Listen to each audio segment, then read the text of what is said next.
எல்லாரும் எடுங்க. என்னாகமத்தின் புஸ்தகம் 6ஆம் அதிகாரம்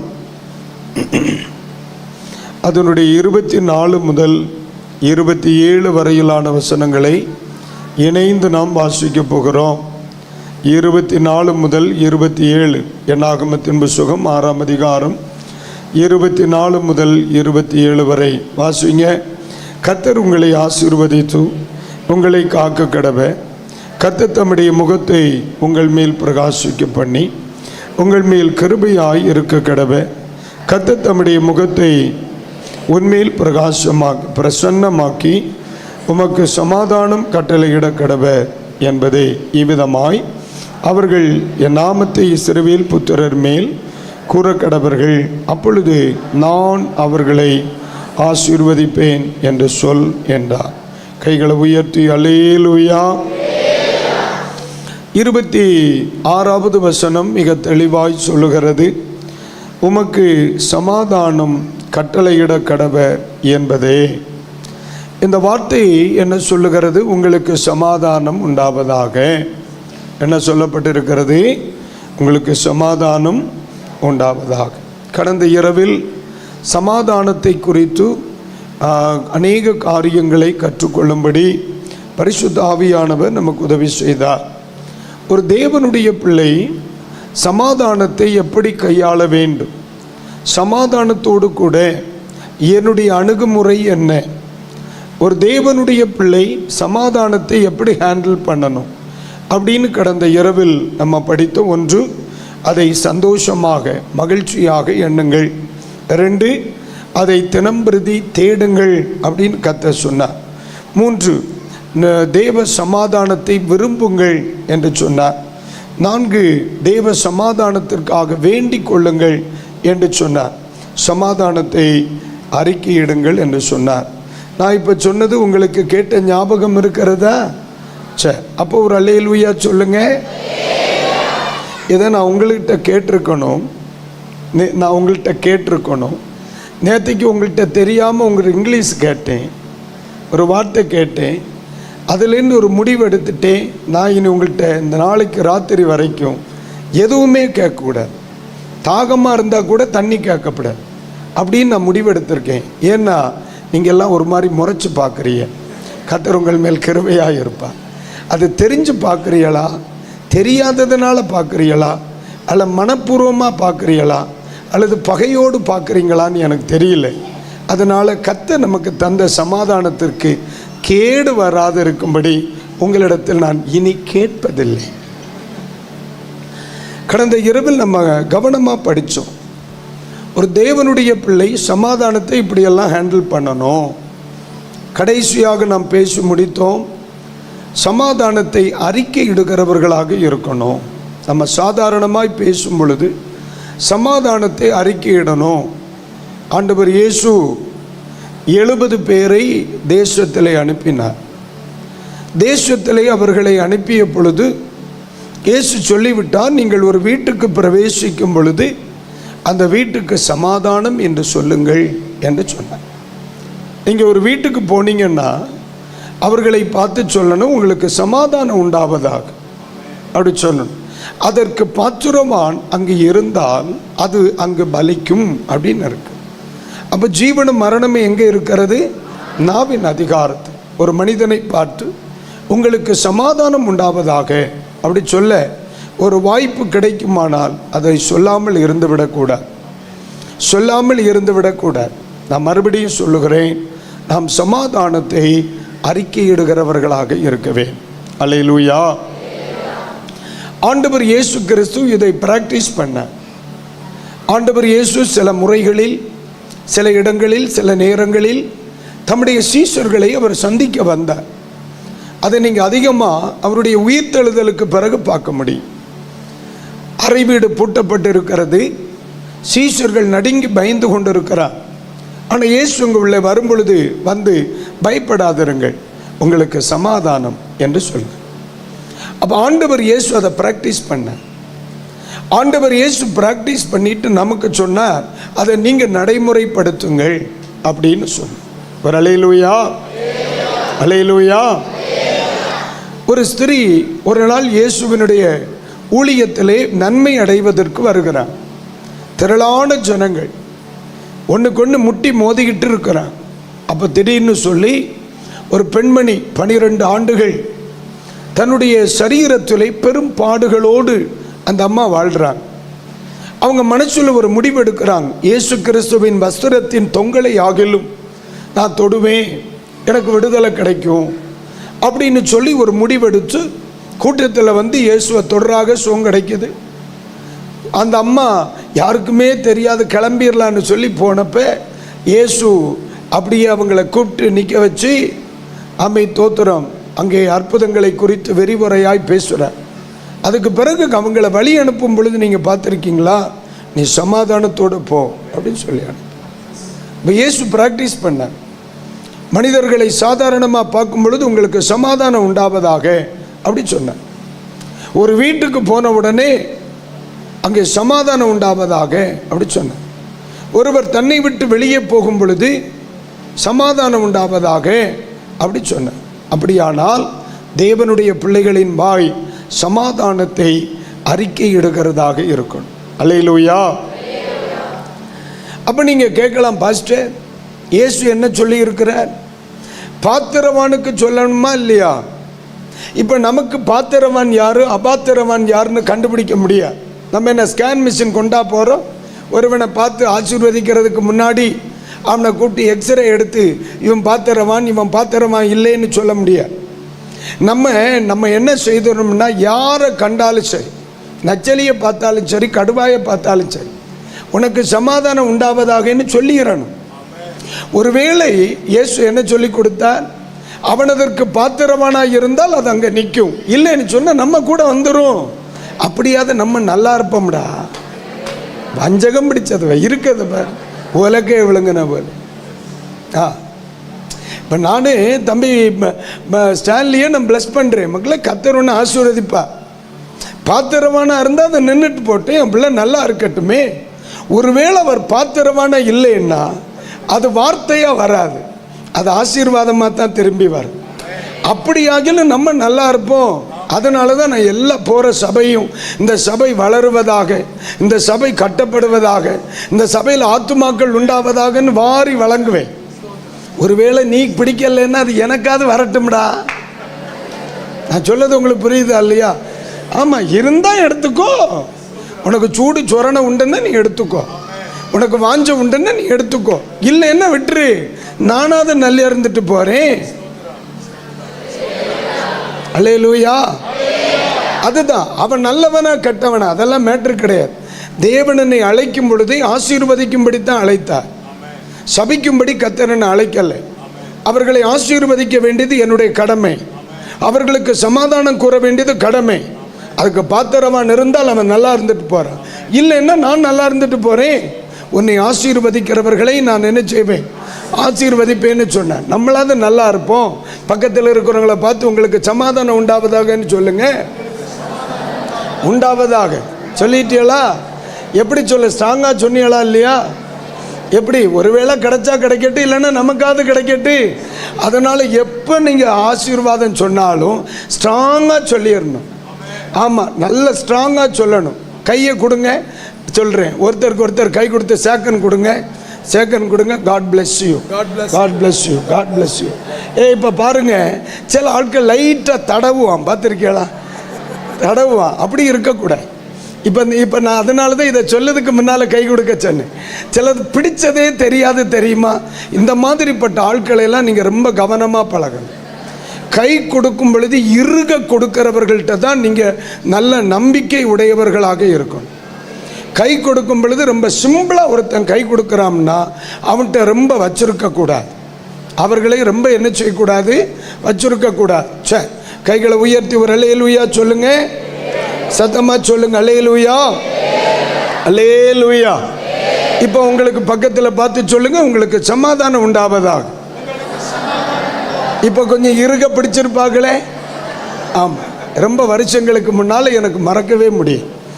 நான் தோத்திரன் டிரைவராக வேலை செய்த காலத்தில் ஒரு முறை அமெரிக்காவிலிருந்து அங்கே அதாவது வேதாகம மாணவர்கள், அதாவது என்ன சொல்ல, பைபிள் காலேஜில் படிக்கிற ஒரு 10 பேர் என்ன செய்திருந்தாங்க, வந்திருந்தாங்க.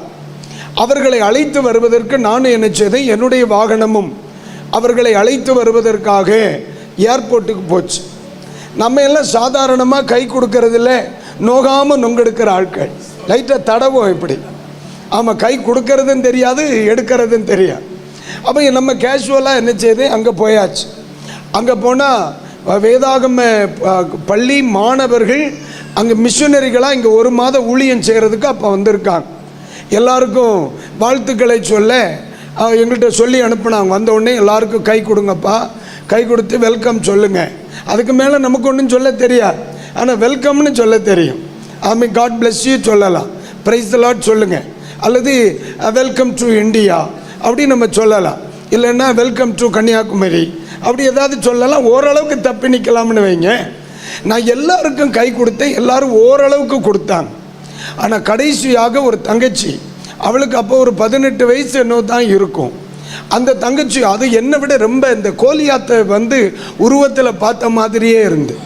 நான் என்ன செய்தேன், சரி எல்லாருக்கும் கொடுக்குற மாதிரி பொட்ட பிள்ளை தானே, அவன் கையை கொண்டு குடிச்சா அவள் ஒரு பிடி பிடிச்சா பாரு. என்னுடைய மொத்த நாடி நரம்புகளும் ஒரு நேரம் அப்படி விட்டு பிடிச்ச மாதிரி இருந்து. நானும் அவளை நினச்சேன், நாசம் பிடிச்சவளை என்ன கொல்லதுக்கு வேண்டியா கை கொடுத்தேன். ஆனால் அதிலிருந்து அவர்களிடத்தில் நான் கற்றுக்கொண்ட ஒரு பாடம் என்னன்னா, உறவு என்பது உறுதியாக இருக்கணும். அதுதான். அல்லேலூயா. நீங்கள் ஏன் கை கொடுக்குறீங்க ஒருத்தருக்கு ஒருத்தர்?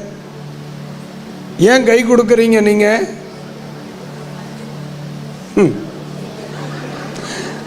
பாஸ்டர் நாங்கள் எங்கே கொடுத்த, நீர் கொடுக்க சொன்னீர். நீர் கொடுக்க சொன்னதுனால தான் நான் என்ன செய்தேன், கொடுத்தேன். இல்லைன்னு இந்த நாரப்பயலுக்கு எவன் கொடுத்தான் அப்படின்னு சொன்ன மாதிரியே ஒரு ஃபீல் ஆகுது. நான் சொன்னேன் சரியா தப்பா? ஆமாம், நான் சொன்னதுனால நீங்கள் பிடிச்சீங்களா? இல்லைன்னா சும்மாவே கை கொடுக்கறது பழக்கம் இருக்கா? உங்கள் பாஸ்டர் இப்படி அடிக்கடி சொல்லுவாரா கை கொடுங்கன்னு? உண்மை தானே? என் சபையிலேருந்து ஒரு ஆள் போயிட்டார் தெரியுமா உனக்கு? தோத்தர ரொம்ப நாளாக ஒரு பிரதர் சபைக்கு வரல. அப்போ ஏன் பிரதர் வரலன்னு சொல்லி சபையில் ஒருத்தர் கேட்டிருக்கார். அதுவா, உங்கள் பாஸ்டர் அடிக்கடி கை கொடுக்க சொல்லுதார் பக்கத்தில். எனக்கு அது பிடிக்கல, அதனால் நான் என்ன செய்யலை, வரலை. அதனால் இப்போ சொல்லிட்டேன், உனக்கு தோணுனா கொடுன்னு. புரியுதா இல்லையா? உனக்கு தோணுனா கொடு. நாம் கொடுக்க சொல்லி நீ சபை வேண்டான்னு சொல்லிட்டா. அன்னைக்கு பரிசுத்தவான்கள் ஒருத்தருக்கு ஒருத்தர் கை கொடுத்தாங்க. எதுக்கு கொடுத்தாங்கன்னா, அந்யோன்யத்திற்கு அடையாளமாக. நான் அந்த வசனத்தை தான் தேடுதேன், கண்ணில் பட்டா சொல்லுதேன். அந்யோன்யத்திற்கு அடையாளமாக வலக்கரம் கொடுத்து அப்படின்னு இருக்கு. அப்போ நீங்கள் நல்லா கவனிக்கணும். வலது கை நம்ம கொடுக்குறோம் அப்படின்னு சொன்னால் எதற்கு அடையாளம்? அந்யோன்யத்திற்கு அடையாளம். இப்போ பக்கத்தில் இருக்கிறவங்கள பார்த்து மறுபடியும் கை கொடுங்க, அந்யோன்யம் இருக்கான்னு பார்த்து. எனக்கு இப்போதைக்கு வசனம் கண்ணில் படலை, வேண்டாம். யாராருக்கு தெரிஞ்சால் எனக்கு சொல்லித்தார். அந்யோன்யத்திற்கு அடையாளமாக கை கொடுத்தியலா இல்லையா? நல்லா கொடுத்தியலா மக்களே? நம்ம கை கொடுத்தா இட காலத்தில் அவன் யாருக்கும் கை கொடுக்கப்படாது. ஆமாம், அதாவது அந்த அந்த சகோதரி ஒருத்தங்களை சொன்னோம்ல, அவங்களுக்கு அந்த மாதம் முழுவதும் நான் கார் ஓட்டினேன். அதுக்கும் பிறகு இவளை கண்டாலே நான் தெரிச்சிருவேன். ஏன்னா 4-5 நாள் என்னால் ஸ்டீரிங்கே பிடிக்க முடியல, இப்படி சோறு இப்படி உருட்ட முடியல அவங்க அந்த அளவுக்கு. ஆனால் பாவம் நல்ல ஒரு தங்கச்சி, நல்லா பேசுவா பார்த்துக்கிடுங்க. ஆனால் என்ன பேசுவான்னு தான் தெரியாது. வண்டியில் யார் இருந்தாச்சுன்னா, பிரதர் ஜஸ்டின் மோசஸ் எஸ் அப்படின்னு சொல்லி அவள் பாட்டுக்கு அடித்து மின்னி விடுவா. Thank you thank you praise the Lord hallelujah அப்படின்னு சொல்லிட்டு போவேன். என்ன சொல்லுது அமைது, இதெல்லாம் கேட்கணும்னு எனக்கு விதி இருந்திருக்கு.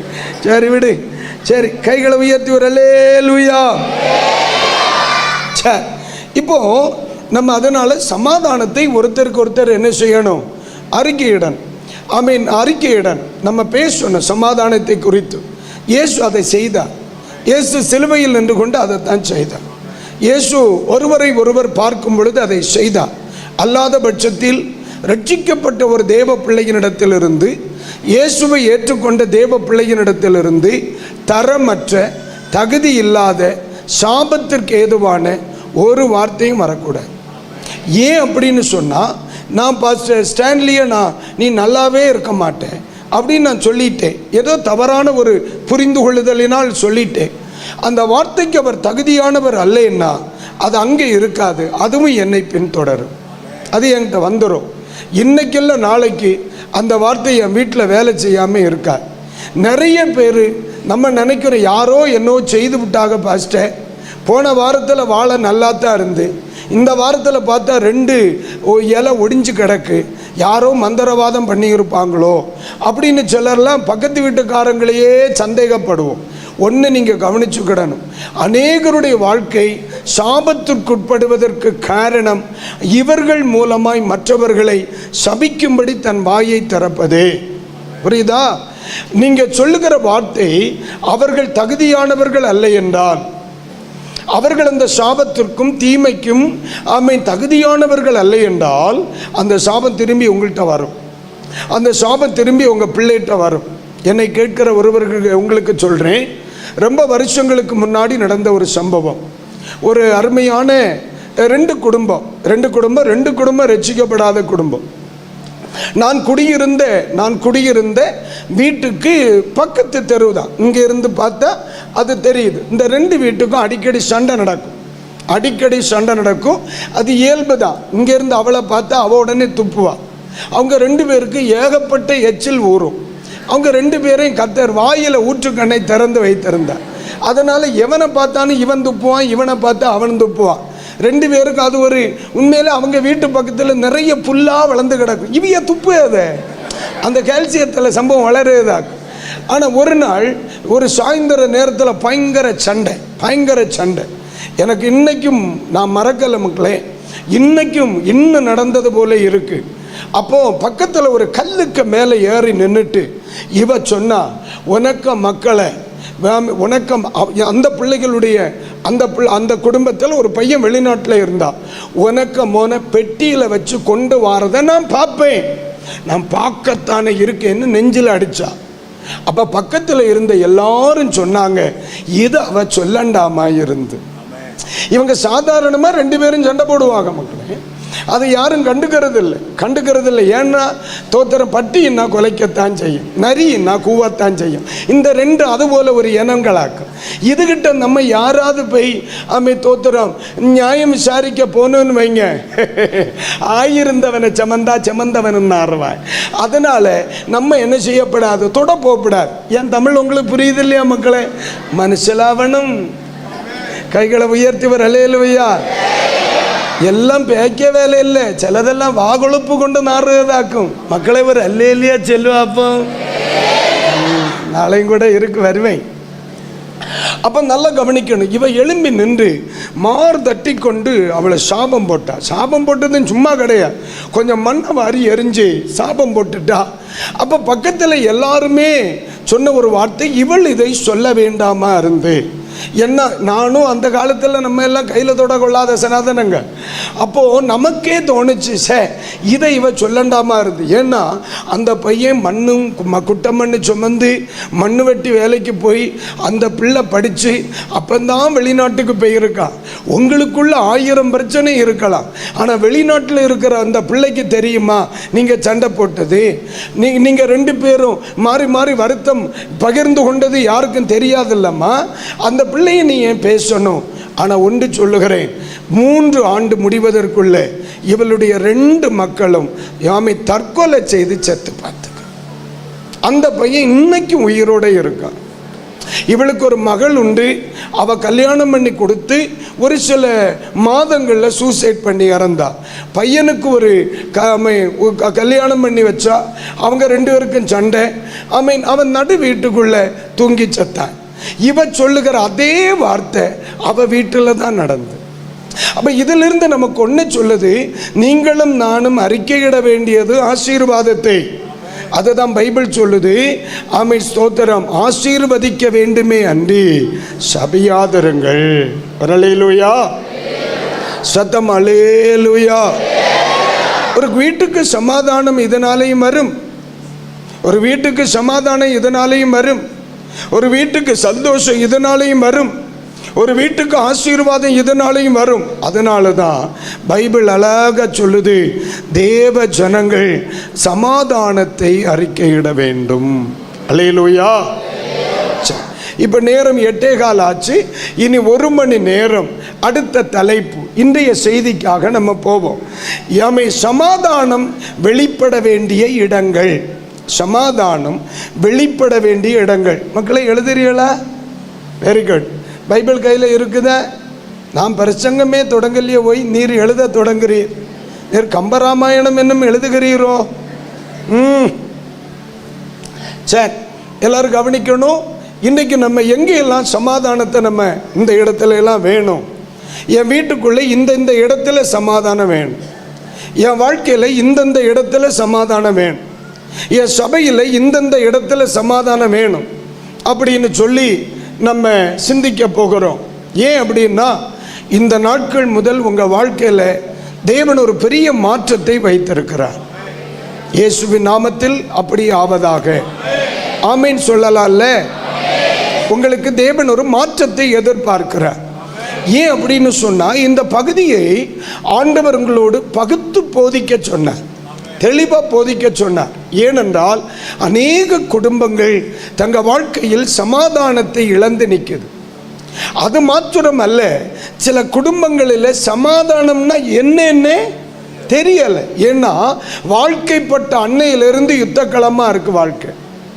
வாழ்க்கைப்பட்ட அன்னையிலிருந்து ஜீவிதம் யுத்தக்களம். சமாதானமான குடும்பம் எப்படி இருக்கும்னே சிலருக்கு தெரியாது. தோத்தர் மகிழ்ச்சியான வாழ்க்கைன்னா என்னன்னே சிலருக்கெல்லாம் தெரியாது.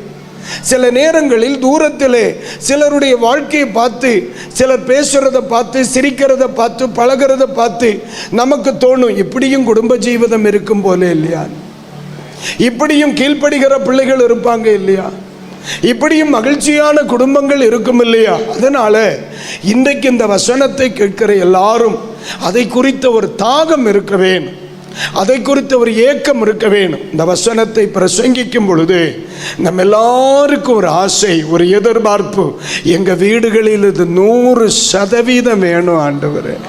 ஒரு ஆமீன் சொல்றீங்களா? அல்லேலூயா. கர்த்தர் உங்களுக்கு கிருபை தருவார். முதலாவது, நான் இது ஒவ்வொரு வார்த்தைகள் அங்கங்கேயா இருந்து எடுப்பேன், ரொம்ப நுழைஞ்செல்லாம் எடுக்க போக மாட்டேன். எனக்கு ஒரு தேவை, ஒரு வார்த்தை என் மனதிலே ஆண்டவர் கொடுத்த வார்த்தைகளை உங்களுக்குள்ள வைக்கணும். நம்ம வாழ்க்கையில் எங்கெல்லாம் சமாதானத்தை வெளிப்படணும் அல்லது பார்க்கணும் அப்படின்னு சொன்னால், முதல்ல எடுங்க 1 ராஜாக்களின் புஸ்தகம். எல்லாரும் எடுங்க 1 ராஜாக்களின் புஸ்தகம் 2ஆம் அதிகாரத்துக்கு நேராய் நம்முடைய கவனத்தை திருப்பணும். 1 ராஜாக்களின் புஸ்தகம். நேரலையில் பார்க்கிறவர்களும் எல்லாரும் பைபிளை எடுங்க. நம்ம சேர்ந்து இன்னைக்கு ஜோமணி தான் போகிறோம். 1 ராஜாக்கள் 2ஆம் அதிகாரம் எடுத்துட்டீங்களா? ஐயா 33வது வசனத்தை யாராவது மைக் எடுத்தியளோ? வாசிமோனே. இப்படியே இரத்தப்பழி என்றும் யோபாபனுடைய தலையின் மேலும் திரும்பவும் தாவீதுக்கும் அவன் சந்ததியாருக்கும் அவன் வீட்டாருக்கும்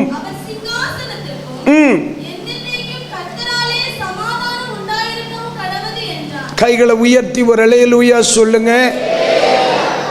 இதை சரித்திரபூர்வமாய் நான் விளக்க போறதில்லை, வாழ்வாதாரத்தில், அதாவது வாழ்க்கைக்கு ஏற்ற விதத்தில் நான் ஆமீன் ஸ்தோத்திரம் அதை புரிய சொல்றேன், கேளுங்க. தாவீது ஆமீன் நம்ம சபையின் போதகராக இருக்கிறார் அப்படின்னு வைங்க. அவருக்கு 4-5 அசிஸ்டண்ட் பாஸ்டர் உண்டு. அந்த அசிஸ்டண்ட் பாஸ்டரில் ஒருத்தருக்கு பேர் அப்னேர், இன்னொருத்தருக்கு பேர் யோவா. இவங்க 2 பேருக்கு இடையில் ஒரு சின்ன மனஸ்தாபம் உண்டு. என்னன்னா, ஒருவனுடைய தம்பியை இன்னொருத்தன் என்ன செய்திருவான், கொன்னு ஓடுவான். அதனால 2 பேரும் தாவீதினுடைய வேலையாட்கள். இன்னைக்கு உங்க சபையினுடைய உதவி போதகர் மாதிரி, தாவீதினுடைய வலதுகை இடதுகை மாதிரி 2 பேர். ஆனால் இவங்க 2 பேரும் ஒரே தலைவனிடத்துல தான் வேலை பார்க்குறாங்க.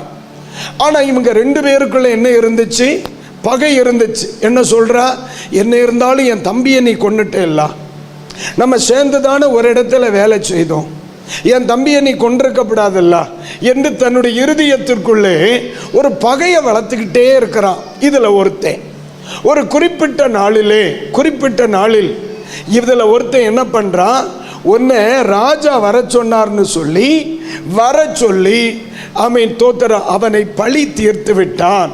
அவனை பழி தீர்த்து விட்டான். இப்போ ஒரு உதவி போதகர் இன்னொரு உதவி போதகரை என்ன செய்துட்டார்? கொன்னு போட்டார்.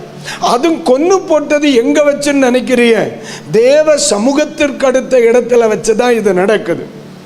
இது யாருக்கு செய்தி வருது?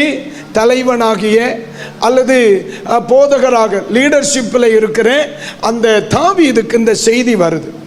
அப்ப தாவீது உச்சரிக்கிற வார்த்தை தான் எது?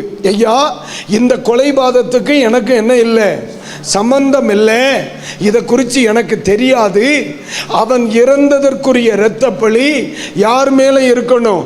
யோவாப் மேலையும் அவன் சந்ததி மேலே இருக்கட்டும், என் மேலையும் தாவீதின் மேலும் தாவீதின் குடும்பத்தார் மேலும் என்றைக்கும் சமாதானம் உண்டாவதாக அப்படின்னு. அல்லேலூயா. என் கேம்பஸில் தான் நடந்துச்சு, ஆனால் நடந்தது எனக்கு தெரியாது. என்னுடைய எல்லைக்குள்ள தான் நடந்துச்சு, ஆனால் என்ன நடந்துச்சுன்னு எனக்கு தெரியாது. என் கூட வேலை செய்கிறவர்கள் தான் ஒன்றுக்கொன்று வெட்டிக்கிட்டாங்க, ஆனால் எனக்கு அதற்கும் சம்பந்தம் இல்லை. அதனால் இவர் சொல்றார், இதை எவன் செய்தானோ அவன் தலையில் இருக்கட்டும், அவன் தலைமுறை மேலே இருக்கட்டும். தாவீதுக்கும், அதாவது எனக்கும் தாவீதுக்கும் அவனுடைய குடும்பத்தாருக்கும் சமாதானம் உண்டாவதாக. அப்படி கைகளை உயர்த்தி ஒரு அல்லேலூயா, ஒரு முறை கூட சொல்லுங்க அல்லேலூயா. அப்ப இந்த இடத்துல அவர் சொல்லுகிற வார்த்தையை நீங்க கவனிங்க. தாவீதுக்கும் அவர் சந்ததியாருக்கும் அவருடைய வீட்டாருக்கும் அவர் சிங்காசனத்திற்கும் என்றென்றைக்கும் கர்த்தராலே சமாதானம் உண்டாயிருக்கவும் கடவது என்றார். ஒரு ஆமேன் சொல்லுங்க. ஓகே, இந்த இடத்துல அவர் சொல்லுகிற வார்த்தை என்ன? ஒன்று சந்ததியார், ரெண்டு இன்னொரு வார்த்தை என்ன சொல்லப்பட்டிருக்கிறது?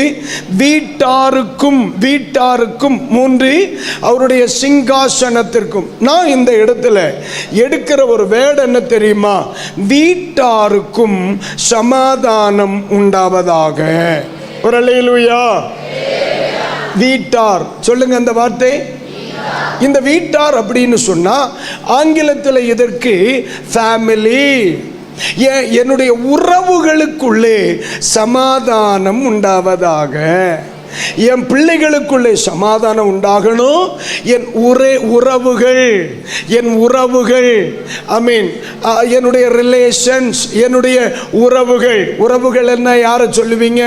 அண்ணே, அக்கா, தம்பி, தங்கச்சி, சித்தி, சித்தப்பா, பெரிய ஆப்பா, பெரிய ஆமா, இப்படி மாமா, அத்தை, இந்த உறவுகள். இதுதான் நமக்கு ஆண்டவர் என்னுடைய வீட்டார், என்னுடைய ஃபேமிலி. அப்போ நீங்க நல்லா கவனிக்கணும். ஒரு தேவ பிள்ளை சமாதானத்தை எங்க எதிர்பார்க்கணும் தெரியுமா? நம்முடைய குடும்பத்தாரிடத்திலே, குடும்பத்துக்குள்ள சமாதானத்தை எதிர்பார்க்க வேண்டும். ஒரு நல்ல அல்லேலூயா. சிலருக்கு சொல்லுகிறது குடும்பம்னா அம்மா, அப்பா, ரெண்டு மக்கா, ஒரு ரேஷன் கார்டு, இதுதான் குடும்பம். ஆனா அதுதான் வீடு. அதை நான் பிறகு வருவேன். இது உறவு. சில குடும்பங்களை நீங்க கவனிச்சிருக்கீங்களா? சித்தி நல்லா இருக்காங்களா? நல்லா இருப்பாங்களா? இருக்கும். பிரதர், உங்க பெரியம்மா நல்லா இருக்கணுமா? அது நல்லா இருப்பாங்களா? இருக்கும். அத்தையோ, அத்தை செத்தது போல தெரியல. ஏன்னு கேட்டா, இவனுக்கும் சித்திக்கும் உறவில்லை, இவர்களுக்கும் பெரியம்மைக்கும் உறவில்லை, இவர்களுக்கும் சித்தப்பாக்கும் உறவில்லை. அண்ணன் ஒருத்த உண்டு, அவனுக்கு உறவில்லை. அவங்க கல்யாண வீட்டுக்கு வந்துட்டுன்னு இவனுக்கு தெரியும். இவன் அண்ணன் போக மாட்டான், மறுநாள் வீடு களவான போவான். அப்ப இதுல இருந்து ஒண்ணு. ஆனா இவனை ஆலயத்துல மக்கா கொண்டு நிறுத்திப்பார். ஏசப்பா, நீர் எப்ப வருவீர்? உம்மா பார்க்கறதுக்கு எனக்கு ஒரு மாதிரி வருதுன்னு ஆண்டவர் சொல்லுவார். உன்னை உயிரோட வச்சிருக்கிறதுக்கு எனக்கு ஒரு மாதிரி வருதுன்னு. அல்லேலூயா. நான் சொல்லுகிறது எத்தனை பேருக்கு புரியுது ஐயா? வெறும் அந்நிய பாஷை பேசியது மட்டும்தான் பிரசங்கம்னு நினைச்சீங்களோ? வரட்டு நமக்கு நிறைய பேச வேண்டிய கிடக்கு இன்னைக்கு. ஆமீன் தோத்திரம். பரிசுத்த வேதாகமம் நமக்கு சொல்லித் தருகிற ஆமீன் சமாதானம் வெளிப்பட வேண்டிய எல்கை. இப்ப நீங்க ஆலயத்துக்குள்ள இருக்கிறீங்க இல்லையா, ஒன்னு வீடு வர போயிட்டு வாருங்க, இருதயத்தில் பாடிங்க கிடக்கட்டு. ஆமீன் ஆமீன் சரீரங்க கிடக்கட்டு, ஒன்று வீடு வர போங்க. நம்ம அக்கா கூட நமக்கு ஆமீன் தோத்திரம் பரிச்சயம் உண்டோ, பழக்கம் உண்டோ, பேச்சு உண்டோ? நம்முடைய உறவுகளை வேகமாக அண்ணன் தம்பி ஒன்று யோசிங்க, அக்கா தங்கச்சி ஒன்று யோசிங்க. அம்மா நரம்புகிற பலரும் இப்படிப்பட்ட பலரோடும் உறவே கிடையாது மக்களே. இவைய நினைக்கிறது ஆத்மீகம் ஆண்டவரோடு மட்டும் இருக்கிறது. பைபிள் சொல்லுது, காண்கிற சகோதரனிடத்தில் அன்பா இராதவன் காணாத தேவனிடத்தில் அன்பாயிருப்பது எப்படி? நமக்கு தெய்வம் தந்த உறவுகளை எல்லாம் பகைச்சிட்டு அப்பாவோட நெருங்கி இருக்க போறேன்னு சொன்னா ஆண்டவர் சொல்லார், நார பயலை எழுச்சி போனில்வார். இதுக்கு என்ன காரணம்னு சொன்னா, தெய்வத்தினுடைய ஆசீர்வாதமாக்கும் உறவுகள். கைகளை உயர்த்தி ஒரு அல்லேலூயா. உறவுன்னா என்னது? தேவனுடைய ஆசீர்வாதம். ஆசீர்வாதம். அல்லேலூயா. இயேசு கிறிஸ்து மரிக்கிற நிமிஷம் வரைக்கும் உறவை பாதுகாத்தவராக்கும். இயேசுனுடைய தாய் கடைசி நிமிஷம் வரைக்கும் யாரோட தான் இருக்காங்க? இயேசுவோட தான் இருக்காங்க. இந்த இயேசு கிறிஸ்து தான் மரிக்கும் பொழுது தன்னுடைய தாயை கவனிக்கிற பொறுப்பை யாருக்கு ஒப்பு கொடுக்கிறார்? யோவானுக்கு ஒப்பு கொடுக்கிறார். இயேசு கிறிஸ்துவனுடைய சகோதரர்கள், தாயின் பிற மக்கள் அவரை தேடி வருகிறார்கள். அப்ப இவர்களுக்கு கடைசி வரைக்கும் என்ன இருந்திருக்கு? உறவு இருந்து கொண்டே இருந்திருக்கிறது. அப்ப நீங்க நல்லா கவனிக்கணும், இயேசு கிறிஸ்து உங்க சகோதரங்களை பகைச்சு நீங்க வாழ்றத விரும்புவாரா? இயேசு கிறிஸ்து உங்க பெற்றோரை பகைச்சு வாழ்றத ஆண்டவர் விரும்புவாரா? உங்க சகோதரங்களை பகைச்சு வாழ்றத ஆண்டவர் விரும்புவார் நினைக்கிறீங்களா? அப்ப இன்னைக்கு ராத்திரி உங்களை பார்த்து நான் சொல்றேன், நம்ம பல இடங்களில் தவறு பண்றோம்னு நமக்கு தெரியுதா? நம்ம ரட்சிக்கப்பட்டோம், ஞானஸ்நானம் பெற்றோம், தேவனுடைய ஆவியினால் நிரப்பப்பட்டோம். ஆனா நம்ம குடும்பத்தாரு கூட ஒரு சரியான உறவு இல்லையே. ஒருவேளை அவன் ரட்சிக்கப்படாதவனா இருக்கலாம், இருந்துட்டு போறான். அவன் என்ன உன்னை கோயிலுக்கா கூட்டிட்டு போனா? அவனுடைய ஆமீன் ஆராதனை முறையை உங்கள்கிட்ட திணிக்கவா செய்தா? அவனை சித்தப்பான்னு கூப்பிட்டு பேசுறதுக்கு உனக்கு பல்லா விழுந்துரும். அப்ப நீ என்ன முகத்தில் அந்நிய பாஷை பேசுற? உன்னை விட பிசாசு எவ்வளவா பரவாயில்ல அப்படின்னு நான் சொன்னா நீங்க இது போல ஒரு மாதிரி பரப்பேன்னு பாப்பியா? கைகளை உயர்த்தி வர அல்லேலூயா. அப்ப பரிசுத்த வேதாகமம் இதைத்தான் நமக்கு சொல்லுது. ஆமீன். ஆவிக்குரிய முறைமைப்படி கல்யாணம் பண்ணினவர்கள் எல்லாம் ஒன்று வலது கரத்தை உயர்த்துங்க, பயந்து பலரும் தூக்க மாட்டாங்க. அல்லது கிறிஸ்தவ முறைமைப்படி கல்யாணம் பண்ணினவர்கள் மட்டும் உங்க வலது கரத்தை நல்லா உயர்த்துங்க பார்க்கலாம். ஆமென். வாழ்க. கர்த்தர் உங்களை ஆசீர்வதிப்பாராக. உங்களுடைய குடும்ப வாழ்க்கையை ஆசீர்வாதமாய் இருக்க நான் உங்களை வாழ்த்துகிறேன். ஆமீன் சொல்லி இருந்தா ஆண்டவரே ஆமீன் சொன்னவர்களை மட்டும் ஆசீர்வதி ஆண்டவரே, மீதி உள்ளவர்கள் அல்லேலூயா. அப்ப நீங்க கவனிக்கணும். அப்ப 128ஆம் சங்கீதம் உங்களுக்கு மிகவும் பரிச்சயமான ஒன்றாயிருக்கும். 128ஆம் சங்கீதம் பரிச்சயமான ஒன்றாயிருக்கும். ஆமென். கர்த்தருக்கு பயப்படுகிற மனுஷன் இவ்விதமாய் ஆசீர்வதிக்கப்பட்டிருப்பான் அப்படின்னு சொல்லிட்டு 2வது வசனத்தை ஒன்று படிமக்களே. உன் கைகளின் பிரயாசத்தை நீ சாப்பிடுவாய், உனக்கு பாக்கியமும் நன்மையும் உண்டாயிருக்கும். கனி தரும் திராட்சை கொடியை போல் இருப்பாள்.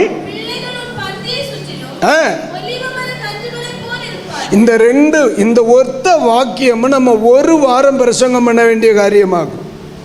இப்போ நீங்கள் நல்லா கவனிக்கணும். நம்ம ஊரில் ஒரு பழமொழி சொல்லுவாங்க, முந்தனுக்கு மூட்டில் முந்தன் புடைக்கும்னு சொல்லுவாங்க. வாழைக்கண்ணை சொன்னோம்ல, கத்தரு சோத்திரம். ஏத்தனுக்கு மூட்டில் ஏத்தன் தான் வரும். ஆனால் இங்கே அம்மை எப்படி? திராட்சை கொடியை போல். பிள்ளை எப்படி இருக்கு? ஒலிவம். பொதுவாக திராட்சை செடிக்க பிள்ளை எப்படி தான் இருக்கணும்? திராட்சை செடியா இருக்கணும். ஒலிவத்தினுடைய பிள்ளை எப்படி இருக்கணும்? ஒலிவமா இருக்கணும். அதுதான் இயல்பு. ஆனா அம்மா திராட்சை செடியை போலையும் பிள்ளை ஒலிவத்தை போலையும். இது ஒலிவமும் திராட்சையும் செடி அல்ல, இது சுபாவமாக்கம். நம்முடைய குடும்பம் ரட்சிக்கப்பட்டதை நம்முடைய ஜீவிதத்தின் உறவுகளோடு கூடிய சமாதானத்தில் தெய்வ மக்கள் வெளிப்படுத்தணும். சபையில் ஆவியில் நிரம்புறதோ, அந்நிய பாஷையில் பேசுறதோ, தோத்திரம் சேர உடைக்கிறதோ, மூக்க பிடிச்சு தேரில் தடவுறதோ, இதல்ல ஆத்மீகம். நம்ம ரட்சிக்கப்பட்டதை நம்முடைய உறவு சொல்லணும். நம்ம ரட்சிக்கப்பட்ட தெய்வ பிள்ளைன்னு சொல்லி நம்முடைய குடும்பத்தில் ரட்சிக்கப்படாத உறவுகள் சொல்லணும். அந்த ஆமையா சகோதரி, என் சித்தி, என் அக்கா, என் அண்ணே, ஆண்டவர் அறிஞ்ச நாள் முதல் ஜீவிதத்தில் மாற்றம். ஏன்னா திராட்சை செடிக்கு கொடிக்கு ஒரு பழக்கம் உண்டு. என்ன பழக்கம் தெரியுமா? இது கொடி இப்படி வளர்ந்துக்கிட்டே இருக்கும். போகிற வழியில் மரிச்சினியை கண்டாலும் இது பிடிச்சுக்கிடும். லைவில் பார்க்கிறவர்களுக்கு சொல்லுகிறேன், மரவள்ளி கிழங்கு ஓகே, மரிச்சினியை கண்டாலும் இது பிடிக்கும். அப்படி கொஞ்சம் கூட வளரும்போ அங்கே ஒரு ரப்பர் நிற்கும். ரப்பரை கண்ட உடனே அதையும் கட்டி சேர்ந்து பிடிச்சுக்கிடும். அடுத்து கொஞ்சம் தூரம் போகும்போது ஒரு மிருங்க நிற்கும். மிருங்கையும் கட்டி சேர்ந்து பிடிக்கும். இது யாரையும் ஒதுக்கி வைக்காது. ஒரு இரும்பு கண்டா அதையும் சுற்றி பிடிச்சுக்கிடும். அந்த பக்கம் போய் ஒரு கயரை கண்டா அதையும் பிடிக்கும். இப்போ நான் இந்த கொடியை பார்த்து கேட்குறேன், கொடியே நீ யாரையும் விடாதது என்ன? ஆமீன். ஆண்டவர் என்னை இந்த பூமியில் கொடியாய் வைத்திருப்பது என்னை சார்ந்த எல்லாரையும் நான் அரவணைத்து போக வேண்டிய ஒரு பிள்ளை. அல்லேலூயா, அல்லேலூயா. இன்னைக்கு கிறிஸ்தவன் எங்க போகுதுன்னு தெரியுமா? தோத்திரம். ஒரு நாள் ஒரு தாயும் மகளும், தாயும் தகப்பனும் மகளுக்கு ஒரு இடத்துல போய் சம்பந்தம் பார்த்துட்டு வந்தாங்க. நான் கேட்டேன், இடம் எல்லாம் கொள்ளாமா, சந்தோஷம் தானா, எல்லாம் பிடிச்சிருக்கா? அந்த தகப்பன் சொன்ன ஒரு வார்த்தை, உண்மையிலே அவனையெல்லாம் கொல்லணும் பார்த்துக்கிடுங்க. அவன் என்ன சொன்னான் தெரியுமா? எல்லாம் கொல்லான்னு பார்த்து, ஆனால் தாயும் தகப்பனும் எங்க தாயின்னு. அப்படின்னா என்ன அர்த்தம்? சீக்கிரமா சாவ மாட்டேன்னு நீங்க சொல்லுது அந்த இடத்துல உங்களுக்கு புரியுதா? தோத்திரம். தாயும் தகப்பனும் எப்படி நல்ல எங்குன்னு. அப்போ கொஞ்சம் வயசானா ரொம்ப நாள் என்ன மாவா கஷ்டப்பட வேண்டியது வராது. இவைய ரெண்டு பேரும் சீக்கிரம் சாவ மாட்டணும்னு அர்த்தம். அப்ப நான் உடனே சிரிச்சிட்டு சொன்னேன், தோத்திரம், உனக்கு பெண்ணு பார்க்கறதுக்கு முன்ன நான் ஏதாவது வழி செய்யலான்னு. இல்லையா? ஏன்னா தோத்திரம், உனக்கு மகளை கல்யாணம் பண்ணி கொடுக்கிற இடத்துல மகா இருக்கப்படாது, மாமியார் ஆரோக்கியமா இருக்கப்படாது, எல்லாரும் செத்த பிறதான் அவன் கல்யாணம் பண்ணணும். என்ன ஒரு கெட்ட பழக்கம் இல்லையா? அப்படிப்பட்ட வியாதி உங்களுக்குள்ள இருந்துன்னா நீங்கெல்லாம் அந்த கிறிஸ்துவுக்கு சித்தப்பனும் பெரியப்பனுமாக்கும்.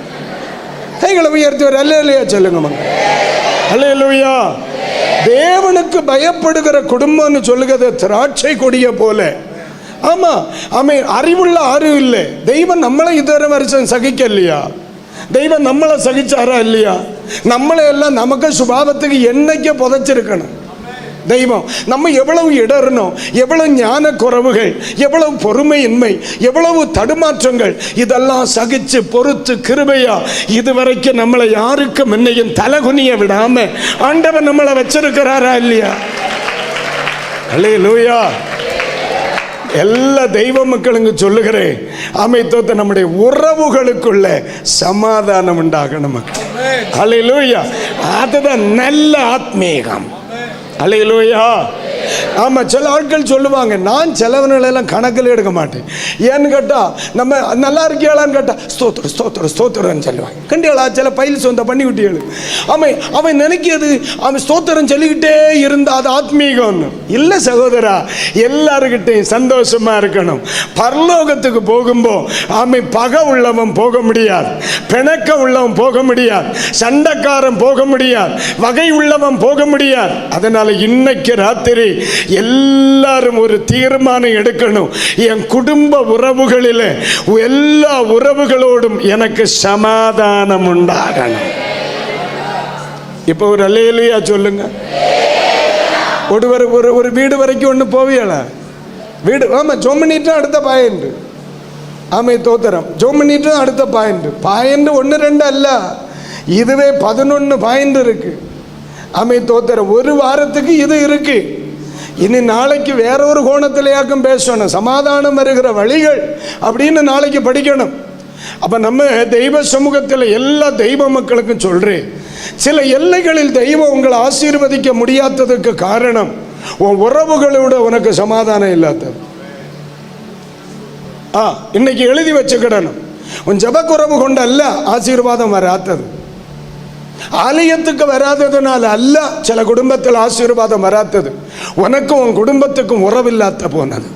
தெய்வம் தந்த சகோதரங்க, இரத்த பந்தங்க, தெய்வம் தந்த உறவுகள், அவங்க எல்லாரோடையும் அந்நியோன்யமா இருக்கணும், அந்நியோன்யமா இருக்கணும். அல்லாத பட்சத்தில் ஆமே ஸ்தோத்திரம், நீங்க அந்நிய பாஷை, நம்ம அந்நிய பாஷை பேசுவதும் ஜோமனது இதெல்லாம் வேஸ்ட் மக்களே, அதெல்லாம் வேஸ்ட். கர்த்தருக்கு ஸ்தோத்திரம். தன் சொந்த குடும்பத்தை நடத்தாதவனால சபை நடத்த முடியாது. குடும்பம் சபையை விட மேலானது. குடும்பம் சபையை விட மேலானது. முதல்ல குடும்பத்தை நடத்திட்டு வேணும் சபை நடத்தியது. ஊழியத்தை செய்யணும்னா முதல்ல ஃபேமிலியில் ஒரு உறவை கர்த்தருக்குள் ஏற்படுத்தணும். இந்த 2வது நாள் கன்வென்ஷனில் ஆண்டவர் என் குடும்பத்தில் கிரியை செய்யணும்னு சொல்லுகிற அத்தனை பேருக்கும் சொல்றேன், எல்லாரோடு சமாதானமாக இருக்க பிரயாசப்படுறேன். கைகளை உயர்த்துவர். அல்லேலூயா. அல்லேன் ஆண்டவர் சில உறவுகளை நிராகரிப்பார். தெய்வத்துக்கு நமக்கு உள்ள உறவு பயங்கரம். சிநேகித உறவுகள் உண்டு, சகோதர உறவு உண்டு, அப்பமக்க உறவு உண்டு, ஆமை போதகனும் ஆமை தோத்திர மாணவனும் தம்மில் உள்ள உறவு உண்டு. எவ்வளவு ரிலேஷன்ஷிப் உண்டாகும். பூமியில நம்ம மற்றவர்களோடு உறவில் சரியில்லைன்னா ஆண்டவர் நம்மோடு உறவில் சரியா இருக்க மாட்டார். அதை எழுதித்தார, இன்னைக்கு அதை எழுதித்தார. அது எவ்வளவு ரிஸ்கானதா இருந்தாலும் தெய்வம் அதை எதிர்பார்க்கிறார். தெய்வம் அதை எதிர்பார்க்கிறார். இன்னைக்கு இருந்த இடத்துல நம்முடைய உறவுகள், இருந்த இடத்துல நம்முடைய உறவுகள் கண்ணுக்கு முன்ன வரும். நான் பேசுகிறது ஆவியில் நின்று பேசுகிறேன். ஆவியானவர் ரொம்ப தெளிவாய் சொல்லுகிறார். சிலரை ஞாபகப்படுத்துவேன் நான் உனக்கு. நீ பல வருஷமா பேசாது இருக்கிற சில உறவுகளை இன்னைக்கு ஞாபகப்படுத்தினேன், படுத்துவேன்னு சொல்லுகிறார். அப்ப நம்ம சொல்றோம், அவங்க எனக்கு துரோகம் பண்ணினாங்க, அவங்க எனக்கு நன்மை செய்யல, அவங்க எனக்கு தீமை செய்தாங்க.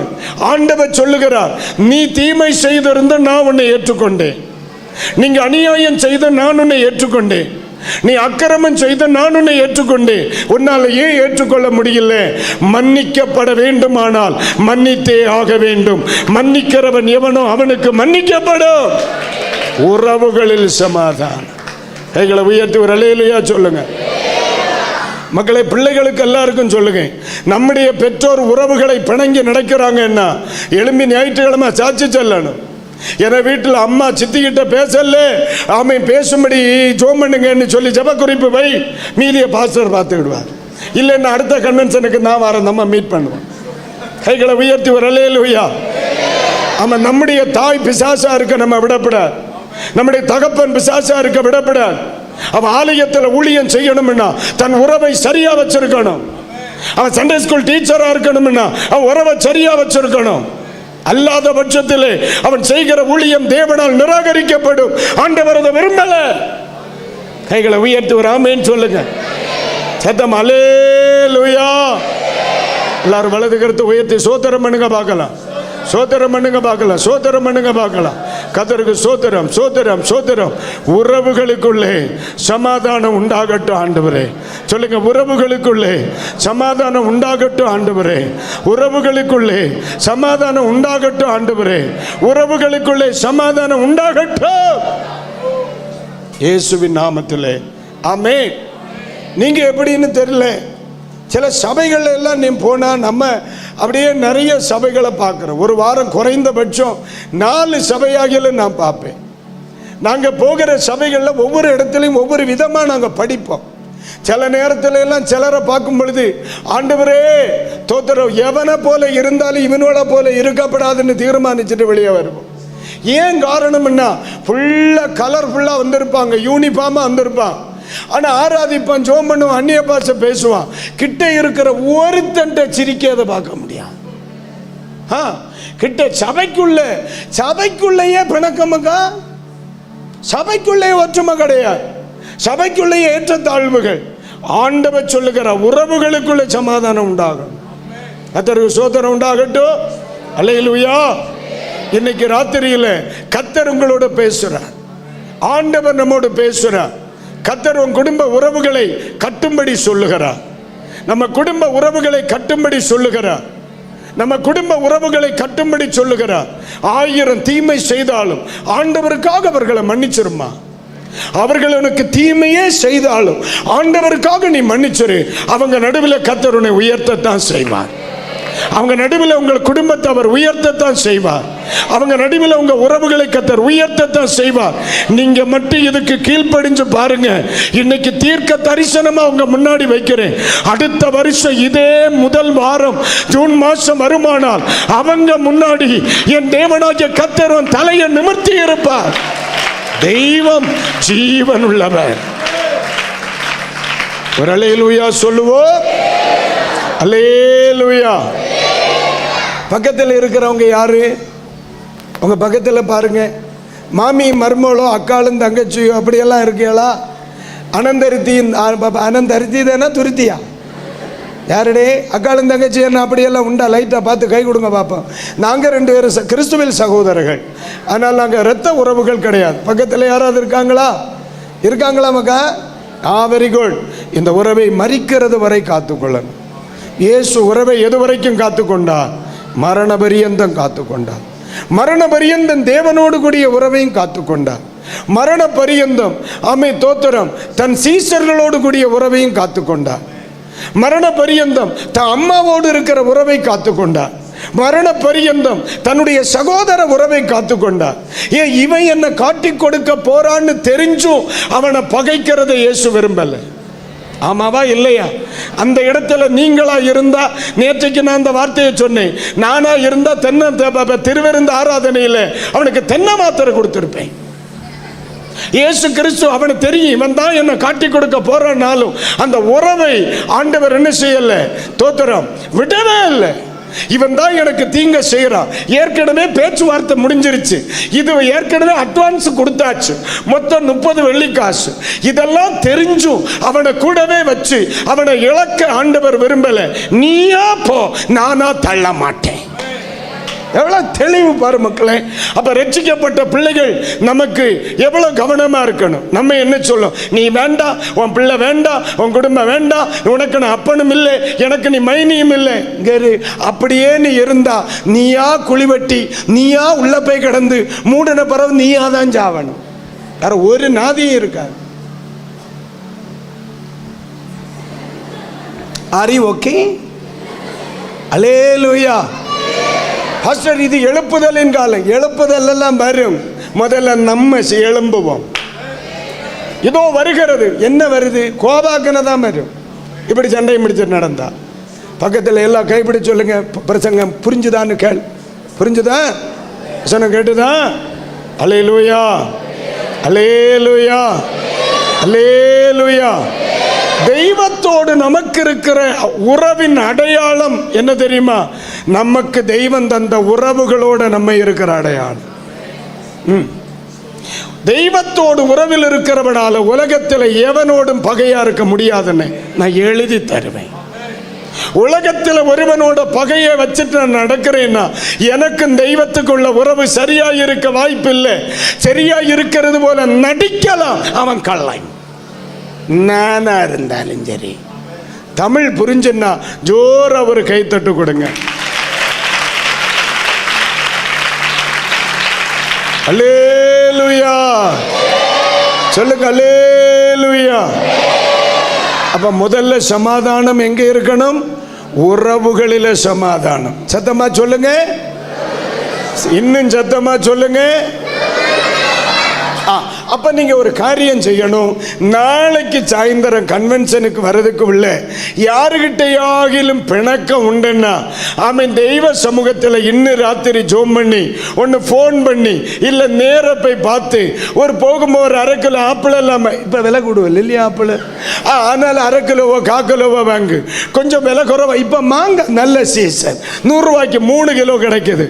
அவன் ருசி இருக்கோ இல்லையோ ஒரு 1/2 குட்டை போல வாங்கி கொண்டு கொடுத்து அவன் தின்னுட்டுங்க. உறவை வலுப்படுத்திக் கொள்ளுங்க. என்ன இப்ப ஜோரவர் அல்லேலூயா. இந்த கன்வென்ஷனுடைய நோக்கம் சமாதானம் உண்டாகணும். இந்த பிரசங்கத்தினுடைய நோக்கம் சமாதானம் உண்டாகணும். ஆண்டவரே, எந்தெந்த வீடுகளுக்குள்ளே வருஷங்களாக பகைகள் உயர்ந்திருக்கிறதோ அந்த வீடுகளில் எல்லாம் இயேசு கிறிஸ்துவில் இருந்த சுபாவம் உண்டாகணும். எல்லாரும் வலது கரத்தை உயர்த்துக்கு ஜெபம் பண்ணுவோம். எந்த வீடுகளில் எல்லாம் உறவு சரியில்லையோ, எந்த உறவுகளுக்குள்ளே ஒற்றுமை சரியில்லையோ, எந்த உறவுகள் வருடங்களாய் பிரிந்து கிடக்குதோ அந்த உறவுகளை சரி பண்ணுங்க ஆண்டவரே. அதை சரி பண்ணுங்க ஆண்டவரே. இது எழுப்புதலுக்கு தடை, இது ஆசீர்வாதத்திற்கு தடை. தன்னில் பிரிந்திருக்கிற எந்த ராஜ்யமும் நிலை நிற்பது இல்லை ஆண்டவரே. இன்னைக்கு ராத்திரி இயேசுவின் நாமத்திலே, இயேசு கிறிஸ்துவின் இரத்தத்தினால் பகையாய் நின்று அந்த பிரிவினையை உடைச்சது போல இன்றைக்கு ராத்திரி இயேசுவின் நாமத்திலே ஜெபிக்கிறோம். ஒரு மாற்றம் உண்டாவதாக. அப்படி செய்கிறதற்காக நன்றி. இயேசுவின் நாமத்தில் பிதாவே. ஜோர ஒரு கைத்தட்டு கொடுங்க.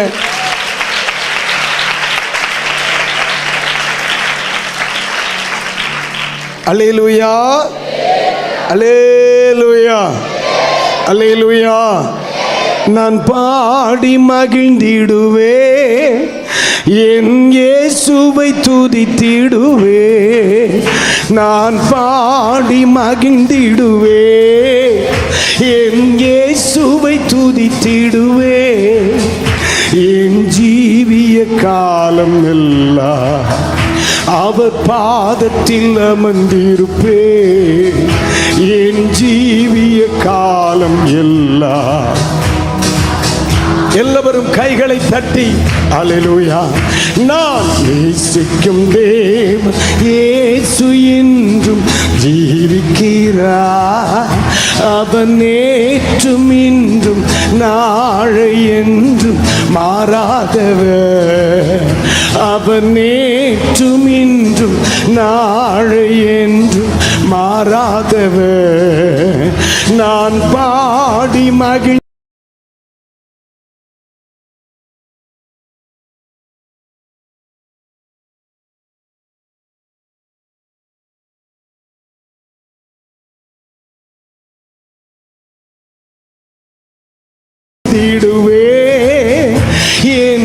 எல்லா அவர் பாதத்தில் அமர்ந்திருப்பே.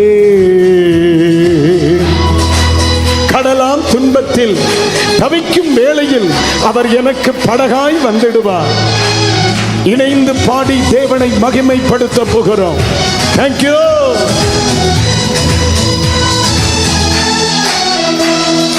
கடலாம் துன்பத்தில் தாவிக்கும் வேளையில் படகா அவர் வருவார். கடலாம் துன்பத்தில் தாவிக்கும் வேளையில் படகா அவர் வருவார். இருள் தனிலே பகலவனா இயேசுவை ஒளி தருவார். இருள் தனிலே பகலவனா இயேசுவை ஒளி தருவார். ஓ, நான் பாடி மகிழ்ந்திடுவே, என் இயேசுவை துதித்திடு. ஓ ரபா கதரபா. பாடி மகிழ்ந்திடுவே, என் இயேசுவை துதித்திடுவே. என் ஜீவிய காலம் எல்லாம் அவர் பாதத்தில் அமர்ந்திரு. அப்பனே, என் ஜீவிய காலம் எல்லாம் அவர் பாதத்தில் அமர்ந்திருப்பே. நேசர் என்னோடு துணையாய் ஜீவிக்க நான் இனி கலங்கிடேன் ஆண்டவரே. எந்தனுக்கு நீர் காவலவர், நான் உடல் அவர் உயிரே. இணைந்து பாடி தேவனை துதிக்கலாமே.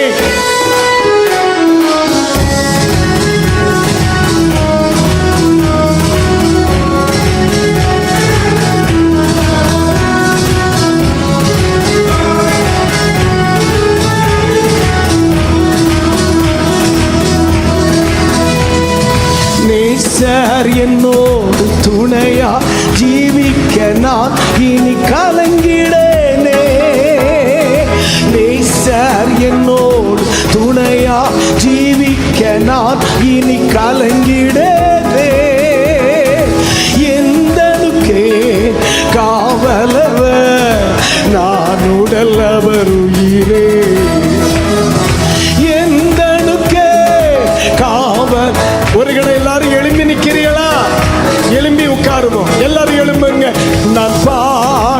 மகிழ்ந்திடுவே, என் இயேசுவை துதித்திடுவே. தூற்றும் மாந்தரின் நடுவில் எந்த அடை தேற்றிட வந்திடுவா. நீங்க சொல்லுங்க. அருமை அருமை. எந்த அடை தேற்றிட வந்திடுவா. காழ்த்தளரோ வேளைகளில் ஊன்றுகோலாகிடுவா. காழ்த்தளரோ வேளைகளில் ஊன்றுகோலாகிடுவா. நான் பாடி மகிழ்ந்திடுவே, என் இயேசுவை. அப்பா உம்மை துதிக்கிறேன் ஆண்டவரே. இந்த ராத்திரி வேளையில அப்பா நாம மகிமை படட்டுமே. எங்கள் ஒவ்வொருவரையும் கிருபையினா என் ஜீவிய காலம் எல்லாம் அவர் பாதத்தில் அமர்ந்திருப்பே. என் ஜீவிய காலம் எல்லாம் அவர் பாதத்தில் அமர்ந்திருப்பே. பாவ நோயாளி வாடும் நேரத்தில் மருத்துவர் ஆகிடுவார். பாவ நோயாளி வாடும் நேரத்தில் மருத்துவர். ஒரு முறை கூட அந்த வார்த்தையை சொல்லுங்க. பாவ நீங்க சொல்லும் பொழுதே ஆண்டவருடைய அனுகூலமான கரம் உங்களுக்கு துணையாக இருக்கும். ஒன்றே பாவ நோயால் வாடும் நேரத்தில் மருத்துவர் ஆகிடுவார்.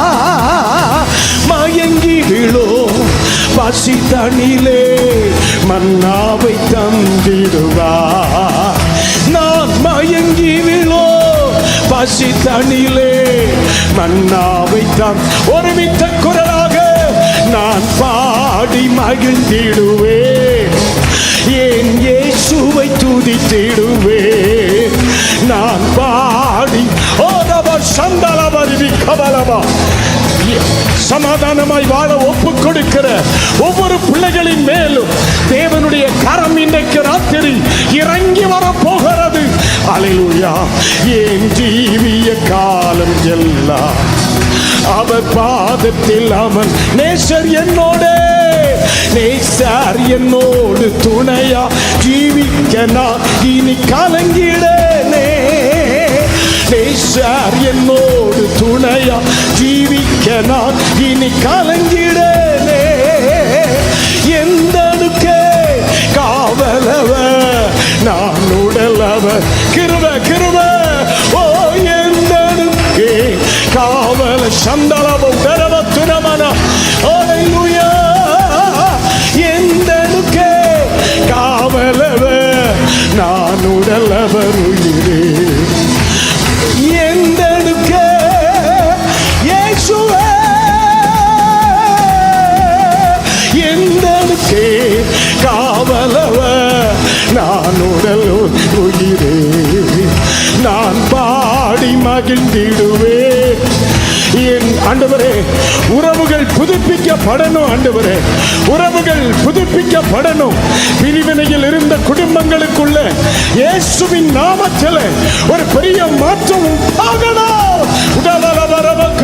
நான் பாடி மகிழ்ந்திடுவே, என் இயேசுவை துதித்திடுவே.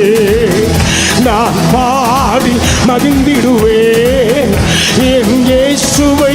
தேவ பிரசன்னம் என் ஜீவிய காலம் எல்லாம் அவர் பாதத்தில் அமர்ந்திருப்பே.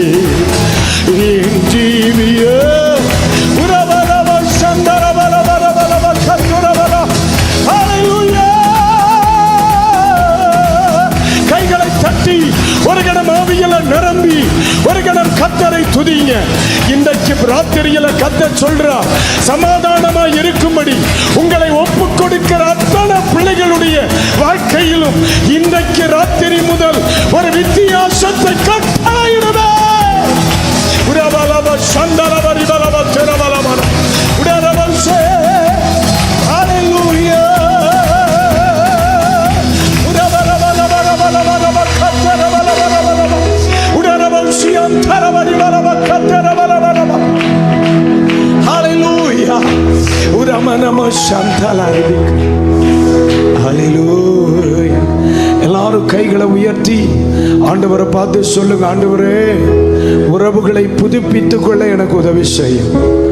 ஆமா, மோசேயை தேடி ஆரோனை அனுப்பி வைத்த கர்த்தர் 2 பேரும் வனாந்தரத்தில் சந்திச்சாங்க. அங்க உறவு புதுப்பிக்கப்பட்டுச்சு. ஆமா, 20 வருஷங்களுக்கு முன்னால பிரிஞ்ச யாக்கோபையும் ஏசாவையும் ஆண்டவர் 2 பேரையும் சேர்த்தீங்க. 2 பேருடைய உறவும் சேர்ந்துச்சு. ஆண்டவரே 2 பேரும் கட்டி அணைத்து முத்தமிட்டு ஒரு புதிய சரித்திரத்தை ஆரம்பிச்சாங்க. அதே மாதிரி ரொம்ப வருஷமா உறவுகள் எங்கெல்லாம் பிரிந்து கிடந்ததோ அந்த எல்கையில் எல்லாம் ஒரு மாற்றம் உண்டாவதாக. நீங்க அப்படியே செய்யுங்க. எந்தெந்த வீடுகளிலே அது முடியாம கிடந்துச்சோ அந்த வீட்டில் ஒரு மாற்றம் வரட்டும். எந்தெந்த மனிதர்கள் பகையை உருவாக்குனாங்களோ அவங்களை நீங்க தொடுங்க ஆண்டவரே. யார் யாரெல்லாம் இருதய கடினத்தோட இருக்காங்களோ அவர்களை மனம் திரும்ப பண்ணுவீராக. அதனால எங்க குடும்பங்கள் ஆசீர்வதிக்கப்பட, குடும்பங்கள் கட்டப்பட, குடும்பங்கள் வளர, கிருபையில் உருவாக்கப்பட உதவி செய்யும். இயேசுவின் நாமத்தில் பிதாவே. அல்லேலூயா. பக்கத்தில் ஒரு 3 பேருக்கு கை கொடுத்து நல்ல வாழ்த்து. God bless you. God bless you. ஆமாம் ஆமாம். Thank you thank you. ஆமென். இது எதுக்கு அடையாளம்? நம்முடைய உறவுகள் என்ன செய்கிறது? புதுப்பிக்கப்படுகிறது. God bless you. God bless you. உட்காருங்க. நேரம் சரியாக 9 மணி அல்ல 8 மணி 59 நிமிடங்கள். 2 நிமிஷம் கூடுதலாக இருக்கோ? சரியான டைம் ஆமா? நீங்க என்கிட்ட இப்படி பேசக்கூடாது. நம்ம கூட்டம் முடிச்சு நம்ம தாராளமாக பேசலாம். வாழ்க. சூப்பராக கைகளை உயர்த்தி ஒரு அல்லேலூயா சொல்லுங்க. அல்லேலூயா. நம்ம இன்னும் என்ன படிச்சுட்டு இருக்கிறோம்? சமாதானம் வெளிப்பட வேண்டிய இடங்கள். இங்கெல்லாம் சமாதானம். 1 உறவுகளில் சமாதானம் இல்லையா?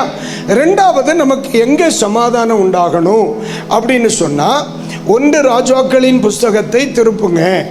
இப்போ நம்ம மூடிட்டீங்களோ? ஆமாம், என்ன நீங்கள் எந்திரிச்சியே மூடிட்டு பேசாதே. 1 ராஜாக்கள் 3ஆம் அதிகாரம் பேசக்கூடாது மக்கா. கூட்டம் முடிச்சு பேசலாம். 1 ராஜாக்களின் புஸ்தகம் 3ஆம் அதிகாரம் எடுங்க. 1 ராஜாக்களின் புஸ்தகம் 3ஆம் அதிகாரம் எடுங்க. அதனுடைய 15வது வசனம். 15வது வசனம் மக்களை படிங்க. நித்திரை தெளிந்த போது எருசலேமுக்கு வந்து, இந்த வார்த்தையை கவனிங்க, தேவ சமூகத்திற்கு முன்பாக நின்று பூரண சர்வாங்க தகன பலிகளை இட்டு சமாதான பலிகளை செலுத்தி, கைகளை உயர்த்தி ஒரு அல்லேலூயா சொல்லுங்க. இந்த வார்த்தை ரொம்ப ஆழமானது, ரொம்ப ஆழமானது. நீங்க நல்லா கவனிங்க. ராத்திரி தூக்கத்தில் அற்புதமான ஒரு தரிசனத்தை பார்க்கிறார். இந்த தரிசனத்தை பார்த்த உடனே அவர் எழும்பி எங்கே வருகிறார்? எருசலேமுக்கு வருகிறார். எருசலேம் என்பதற்கு சபைக்கு அடையாளம். சொல்லுங்க, சபைக்கு அடையாளம். நேர உடன்படிக்கை முற்பட்டிக்கு முன்னாடி வருகிறார்.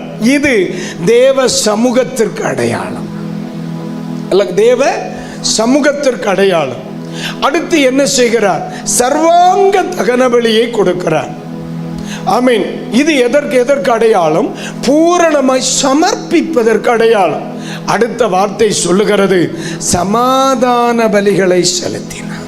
அப்போ ஒரு தேவனுடைய பிள்ளைக்கு தன் ஆராதிக்கிற ஸ்தானத்தோடும் தன்னோட தெய்வம் பேசுகிற இடத்தோடும் தேவனுடைய சமூகத்தோடும் சபையோடும் என்ன இருக்கணும்? சமாதானம் உண்டாகணும். கைகளை உயர்த்தி வராமே. நான் சொல்லுகிறது உங்களுக்கு புரியுதா இல்லையா? அங்கே என்ன கொண்டு வந்தார்? பலிபீடத்திலே சமாதான பலிகளை செலுத்தினார். தரிசனம் கிடைச்சிருச்சு. இன்னைக்கு நிறைய பேருக்கு தரிசனம் கிடைச்ச பிறகு சபை வேண்டாம், பாஸ்டர் வேண்டாம், தேவ சமூகம் வேண்டாம். பலருக்கும் கிடைக்கிற தரிசனம் இங்க இருந்து போறது போல ஆனா சாலமோனுக்கு கிடைச்ச தரிசனம் போக வைக்கல, இன்னும் வர வைக்குது. கிருபைகள் பெருக பெருக தெய்வ சமூகத்தோடு உறவுகள் என்ன செய்யும் தெரியுமா? கூட வாக்கம் செய்யணும். அதர் சோதரம். வரங்களாய் இருக்கட்டும், வல்லமையாய் இருக்கட்டும், தாளந்துகளாய் இருக்கட்டும், வெளிப்பாடுகளாய் இருக்கட்டும், வல்லமையாக இருக்கட்டும், எவ்வளவு ஆத்மீகத்தில் வளருகிறோமோ அந்த அளவிற்கு தேவ சமூகத்தோடு கூட நம்ம என்ன செய்யணும்? நெருங்கி வரணும்.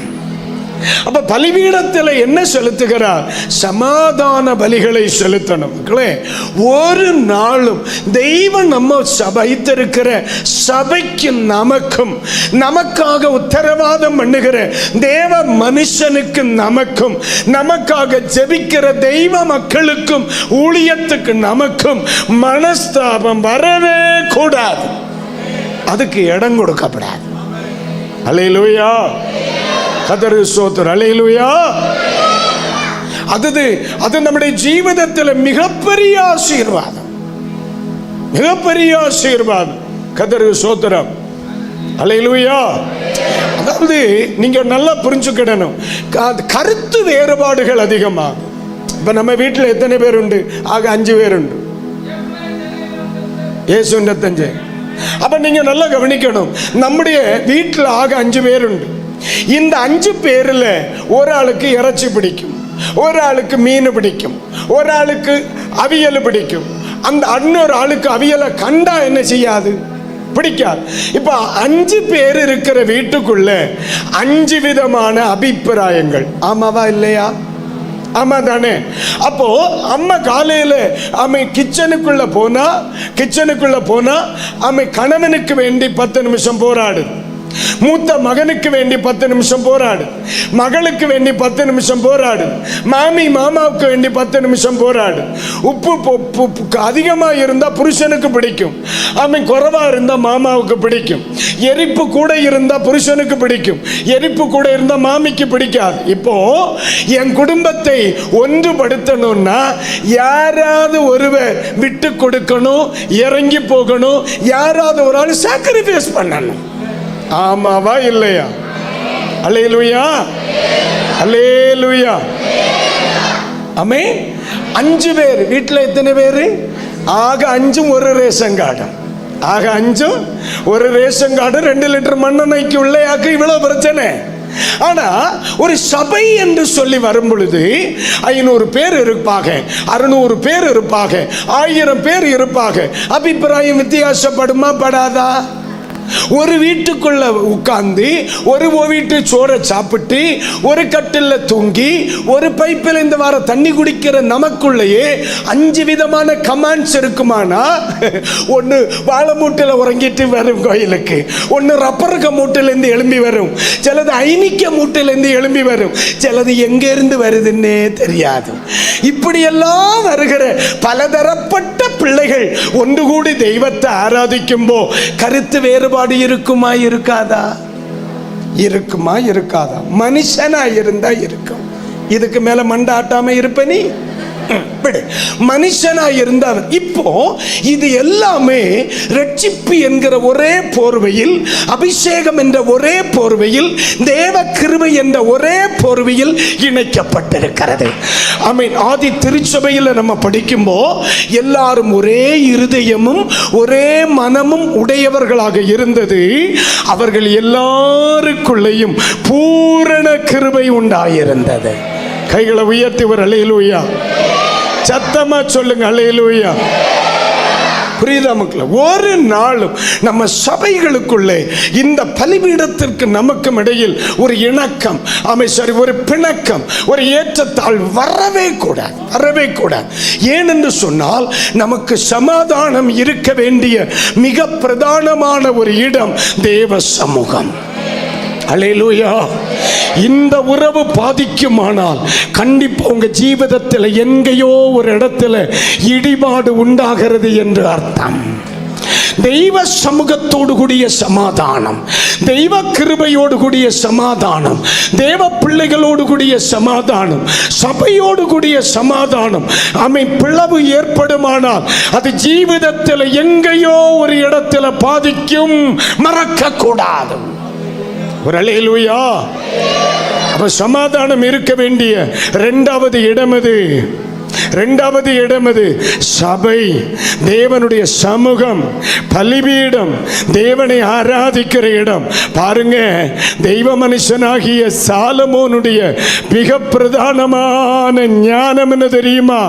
தெய்வம் சில தரிசனத்தை வெளிப்படுத்தினப்போ ஓடி போனது எருசலேமுக்கு, ஓடி போனது தேவ சமூகத்துக்கு, ஓடி போனது உடன்படிக்கை பெட்டிக்கு முன்ன, ஓடி போனது பலிபீடத்துக்கு முன்ன. அங்க போய் என்ன சொல்லுகிறார்? சமாதான பலிகளை செலுத்தினார். அல்லேலூயா. நம்ம சபைக்குள்ள ஆராதனைக்கு வரும்போ நம்ம சமாதானத்தோட வரணும். இந்த சபைக்கும் உங்களுக்கும் இடையில் சமாதானம் உண்டாயிருக்கணும். ஊழியம் செய்கிற ஊழியர் மற்றும் போதகர் மனைவி குடும்பத்தோடு நமக்கு நல்ல சமாதானம் உண்டாகணும். அந்த வார்த்தை உங்களுக்கு ஆசீர்வாதமாக இருக்கணும்னா ஆமென், உங்களுக்கும் பலிபீடத்துக்கு இடையில சமாதானம் உண்டாகணும். ஆலயத்தில் ஆமென், ஏற்கனவே நம்ம ஒரு வசனம் படித்தோம் இல்லையா? நாகம 6ஆம் அதிகாரத்தில் எப்படி ஊழியக்காரர் சொல்லணும்? உங்களுக்கு சமாதானம் உண்டாவதாக என்று சொல்லணும், நீங்கள் பாதுகாக்கப்படுவீர்களாக என்று சொல்லணும், நீங்கள் ஆசீர்வதிக்கப்படுவீர்களாக என்று சொல்லணும் இல்லையா? இதெல்லாம் சொல்லுகிறது நமக்கு வரணும்னா நமக்கும் பலிபீடத்துக்கு இடையில சமாதானம் உண்டாகணும். கைகளை உயர்த்தி ஒரு அல்லேலூயா. ஆமென். நமக்கும் பலிபீடத்துக்கு இடையில சமாதானம் இல்லைன்னா என்னதான் ஆராதிச்சாலும் அந்த ஆசீர்வாதத்தினுடைய ஃப்ளோ இருக்காது.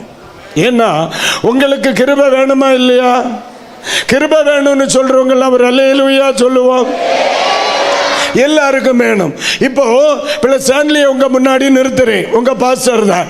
இப்போ நல்ல கவனிங்க, அப்போஸ்தலனாகிய பவுல் சொல்லுகிறார், உங்களுக்காக எனக்கு அளிக்கப்பட்ட கிருபை. ஆண்டவர் என்ன செய்வார்னா உங்க எல்லாருக்கும் தனித்தனியா தர நிக்க மாட்டார், உங்க எல்லாருக்கும் வேண்டி தோத்திர தேவ கிருபையை இந்த தலைக்கு மேல வைப்பார். அதான் அப்போஸ்தலனாகிய பவுல் சொல்றார், உங்களுக்காக எனக்கு அளிக்கப்பட்ட தேவ கிருபைக்காக கர்த்தரை ஸ்தோத்திரிக்கிறேன். உங்களுக்கு சுகம் வேணும்னா இவருக்கு கையில சுகமளிக்கும் கிருபையை கொடுப்பார். உங்களுக்கு சமாதானம் வேணும்னா இவருக்கு சமாதானம் அளிக்கிற கிருபையை கொடுப்பார். உங்களுக்கு விடுதலை வேணும்னா இவர்கிட்ட விடுதலை அளிக்கிற கிருபை கொடுப்பார். உங்களுக்கு வார்த்தை வேணும்னா இவருக்கு தீர்க்க தரிசன கிருபை கொடுப்பார். இவருக்கு உங்களுக்கு உறவு இல்லைன்னா காரியம் பிடி கிடைச்சாமோனே கைகளை தட்டி அல்லேலூயா சொல்லுங்க. ஆராதனைக்கு வந்துட்டு போகும்போ வெறுங்கையா பார்த்துட்டு தான் போவது. இவ்வளவு தெளிவா நான் ஒருவேளை நான் இப்படி சொல்லும்போ உங்களுக்கு இது இஷ்டக்குறைவா இருக்கலாம், இது ஸ்டாண்டர்ட் இல்லாதது போல இருக்கலாம். நான் இப்படி பேசினா தான் சிலருக்கு மனசிலாவுன்னு எனக்கு தெரியும். அல்லேலூயா. ஆராதனை 3 மணிக்கூர் வந்து ஆராதிச்சுட்டு வெளியே போகும்போம் வெளியே ஆராதிச்சுட்டு போறவனுக்கு ஜீவன் இருக்காது மக்களே. அல்லேலூயா. ஜீவன் இருக்காது. ஏன்? பலிபீடத்தோட என்ன இல்லை? ஒற்றுமை இல்லை. பலிபீடத்தோட ஐக்கியம் இல்லை. பலிபீடத்தோட சமாதானம் இல்லை. பலிபீடத்தோட சந்தோஷம் இல்லை. பலிபீடத்தோட உறவு இல்லை. எப்படி இருந்தா சம்பவம் சரியாகுமோ? சரியாவாது. இதெல்லாம் ஆத்மீக ரகசியங்கள். பல குடும்பங்களும் நாசமா போக்கு காரணம் இதாக்கும். சபையில இருப்பான், பலிபீடத்துக்கும் தனக்கும் சம்பந்தம் இருக்காது. பல வருஷமா பாஸ்டர் கூட பேசாம ஆலயத்துக்கு போனவன் இருக்கேன். பல வருஷமா பாஸ்டர்மா கூட பேசாம ஆலயத்துக்கு போனவன் இருக்கேன். பல வருஷமா சபையோட உறவு இல்லாம, சபைக்கு ஐக்கியம் இல்லாம, சபையில வருவான், கை தட்டுவான், பாடு பாடுவான், யாருகிட்டையாவது கொடுத்து காணிக்க போடுவான், கூட்ட முடியக்குன்னு எழுந்து போய் போவான். அவனை தான் சொன்னேன், நீ கண்டிப்பா வரும். ஏன்னா நமக்கு தெய்வம் கிருபை கொடுத்தது தெய்வ மனுஷனுக்கு மேல. இதை நீ தெற்று சென்றாலும் எனக்கு பிரச்சனையே இல்லை. அதுக்கு காரணம் சொல்றேன். 70 பேரை தெய்வம் மோசையை எடுக்க சொல்லுதான். எத்தனை?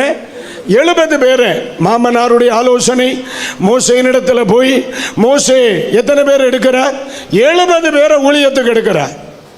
மோசே ஆண்டவர் நினைச்சிருந்தா மோசே அபிஷேகம் பண்ணினது போல 70 பேரை அபிஷேகம் பண்ணி இருக்கலாம் இல்லையா?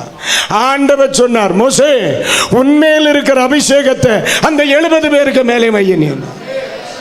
நான் சொல்லுறது உங்களுக்கு புரியுதா இல்லையா? இப்போ மோசேயினிடத்தில் இந்த கிருபையில பங்கு 70 பேருக்கும்.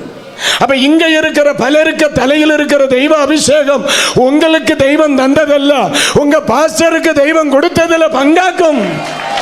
இன்னைக்கு நீங்க ஜெபம் பண்ணுவோம், ஆசீர்வதிக்கப்படுகிறோம், விடுதலையாக்கப்படுகிறோம், நன்மை அனுபவிக்கிறோம்.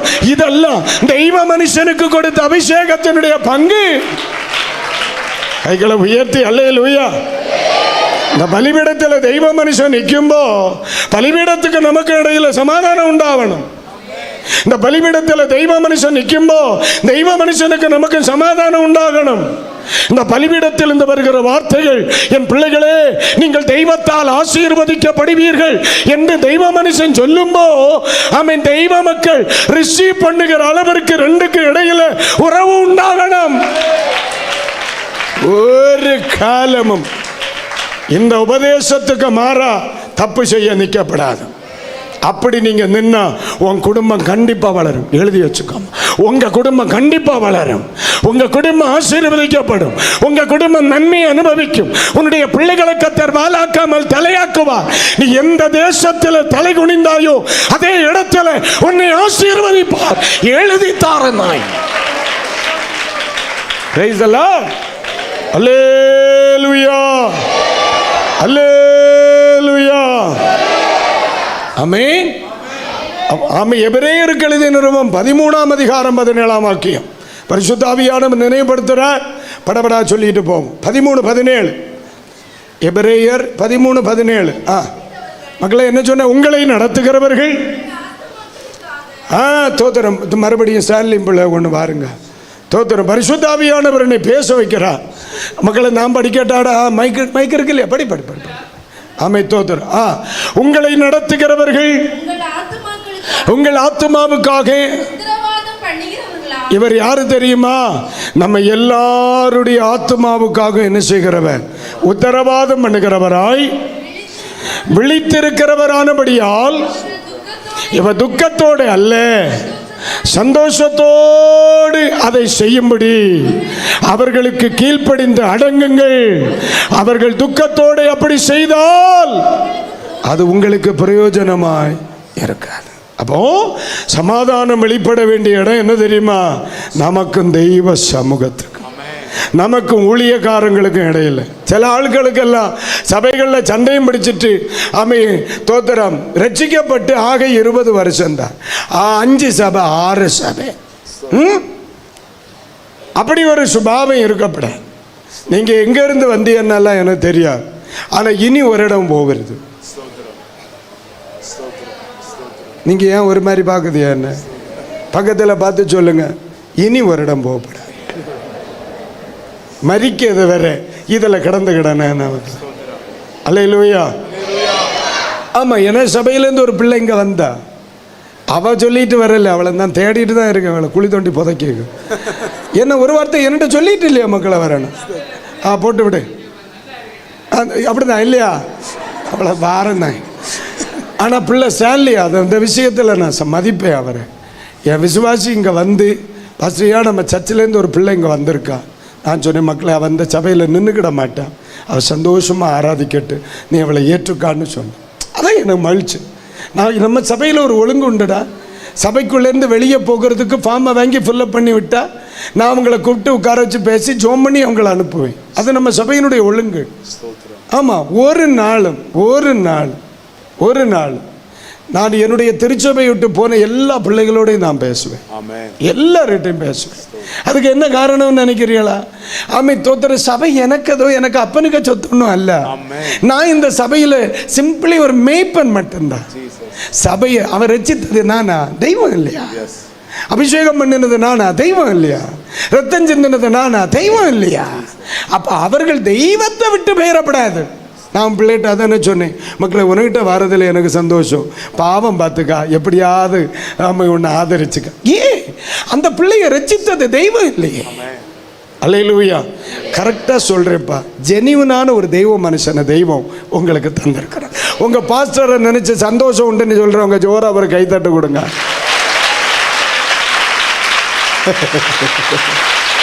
அல்லேலூயா. மரிக்கிறது வரைக்கும் இந்த சிநேகத்தை காப்பாற்றி கைகளை உயர்த்தி ஒரு ஆமேன்னு சொல்லுங்க பார்க்கலாம். சத்தம் அல்லேலூயா.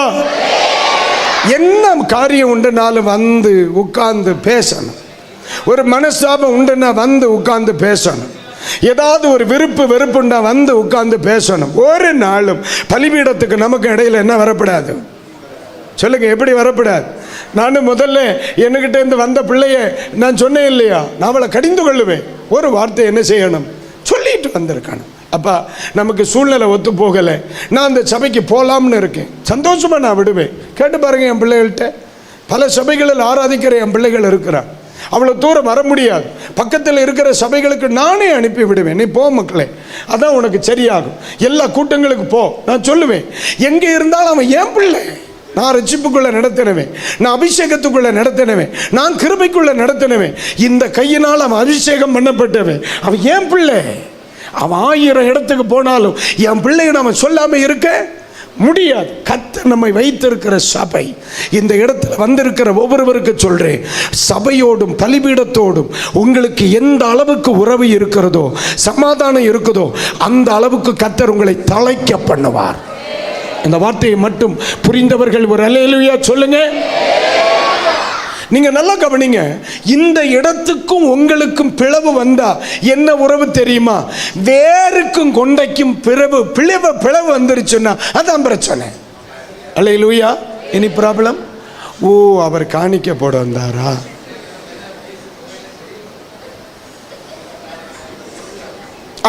தேங்க்யூ. போயிட்டு சரி, கைகளை உயர்த்தி ஒரு அல்லேலூயா. வேருடைய தொடர்பை ஒரு மரத்தினுடைய கிளை அவன் இழந்து போகுமானால் அந்த அந்த அந்த கிளை இனி நிற்குமா? நிற்காது. அதே மாதிரி தான் தெய்வம் நம்மை ரட்சித்து வைத்திருக்கிற சபை, தெய்வம் நம்மை ரட்சித்து வைத்திருக்கிற சபை, தெய்வம் நம்மை ரட்சித்து வைத்திருக்கிற ஆவிக்குரிய உறவு. நமக்கு தெய்வ ரட்சிப்புக்கு தெய்வன் பயன்படுத்தின தெய்வ மனுஷன். இந்த உறவை மரிக்கிறது வரைக்கும் விடக்கூடாது. ஒத்துக்கொள்கிறவர்கள் மட்டும் வலது கரத்தை உயர்த்தி ஆர்ப்பரிப்பா ஒரு அல்லேலூயா சொல்லுங்க. அல்லேலூயா. இப்ப ஒரு சிலர் கன்வென்ஷனுக்கு வேண்டி இங்க வந்திருக்கலாம் இல்லையா மக்களே? கன்வென்ஷனுக்கு வேண்டி சிலர் வந்திருக்கலாம். அவங்க இங்க உறவில் இருக்கணும்னு நான் சொல்லல. எந்த ஆவிக்குரிய சபையில் உறவில் இருக்கிறீர்களோ அங்கேயே இரு, அதான் ஆசீர்வாதம். இன்னைக்கு நம்ம தெரியாம வந்துட்டேன், பாஸ்டர் இப்படி சொல்லி போட்டார். No no no. கர்த்தர் ரட்சித்து அபிஷேகம் பண்ணி எந்த சபைக்கு நீங்க இருக்கிறீங்களோ அந்த சபைக்கு ஆசீர்வாதமா இருங்க, அதுதான் ஆசீர்வாதம். அல்லேலூயா சொல்லுவோம். சத்தமா சொல்லுங்க அல்லேலூயா. அல்லேலூயா.